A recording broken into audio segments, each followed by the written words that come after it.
Guys, I've been one guy mwenye nimekuwa advocate for empowerment of the youth, si ndio? Kama saa hii mahali natoka kulikuwa na expo huko Sariti Center huko juu, third floor. Hii expo ilikuwa mambo ya processing and packaging. Kampuni zote duniani ziko hapo. As I'm speaking today here. So, youth tunasema hatuna kazi, but we cannot attend such events. Ukiattend hizo events, kuna kampuni zinataka kufungua branches sawa hapa Kenya, si ndio? You can get a job there. It's all about how you present yourself. Ukienda hapo be smart, just enda hapo wasikize, unawauliza, are you interested to invest here in Kenya? Kama nimepata kampuni nyingine natafuta mahali pa kuinvest, recycling company, inataka hizi chupa za plastic. Nikawaambia we have variety here in Kenya. If we get a chance, tutatoa vijana kwa block. So it is all nimeona kijana ya Ruto hapo, nimeona vijana wengi hapo, watu wakubwa, kijana ya ICT ni cabinet secretary, nimemuona hapo.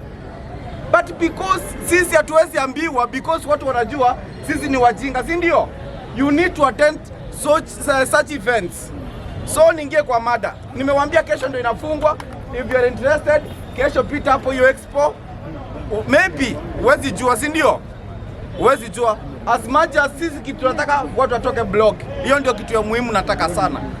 So tukiingia kwa mada ya leo, venye speaker ametupea. Speaker amesema State House imefanya changes. Nataka nimwambie, niangalie kamera, niambie Mheshimiwa Rais, it is too late kufanya changes.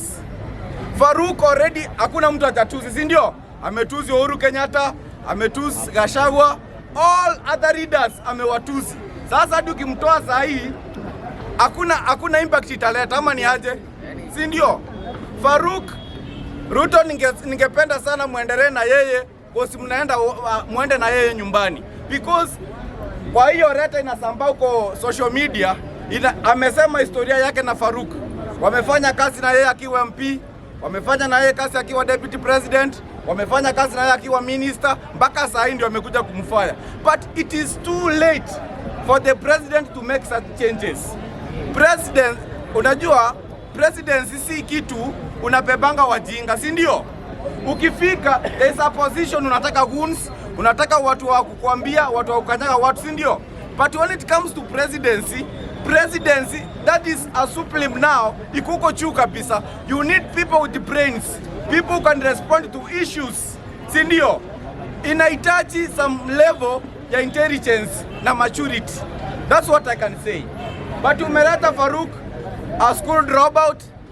Watu walikuwa na advice Ruto hao wenye amefaya ni akina Oscar Sudi, Farouk Kipet.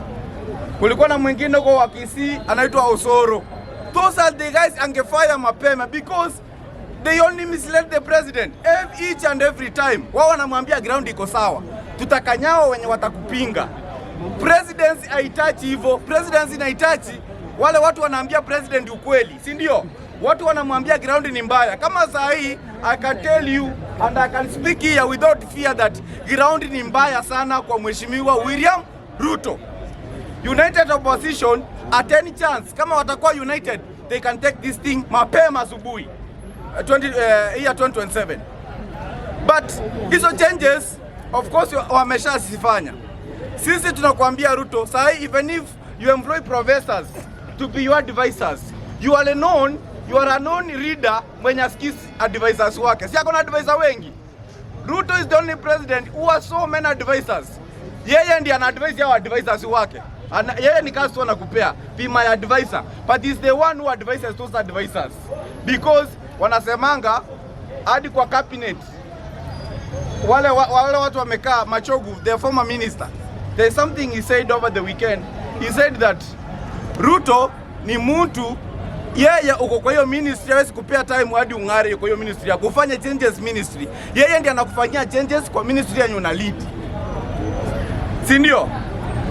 Sasa changes za Ruto na hiyo ni mambo ya UDA and the leadership in general. Sisi haida tu affect hapa bunge la mwananchi, si ndio? Utoe Kipet umuaje, sisi it doesn't concern us. The concern we want, we shukisha unga, maisha imekuwa ngumu. Munaona hii state of the nation venye mambo inaendelea duniani, hizi vita. We cannot even afford basic needs. We cannot afford meals. Those are the things we want Mr. President to see. Na niongere mambo ya state of the nation before nipeane nafasi. Kuna kitu Sifuna said last week. Maua achana nayo. Kuna kitu inaendelea. Tulipata 14 years ago, tulipata mafuta huko ngamia 1. We were so happy that tumepata mafuta. Mafuta yetu 14 years down the line hatujaiona imetusaidia na nini. Hiyo mafuta ndio imefanya ina consume a lot of electricity. That's why unapata siku hizi hadi wameongezea tariffs kwa stima, si ndio? Si mnaona kitambo ulikuwa unanunua unapewa 8 units, si ndio? Sasa hizi ukinunua unapewa 6 units sana ama 4, 5 units. From 8 to 5 units. Hiyo ni hiyo stima huko ngamia 1 ina consume. So we have to cost share. But sasa mimi nauliza, kuna gari inapeleka mafuta Mombasa each and every day.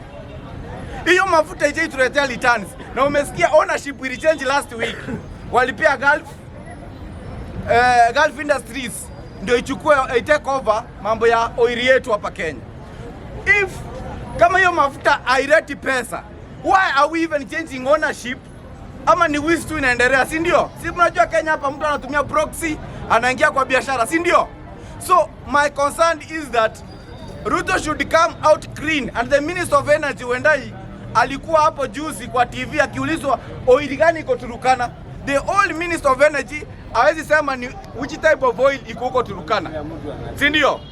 So we need to know 14 years down the line we have been allocating money for that project.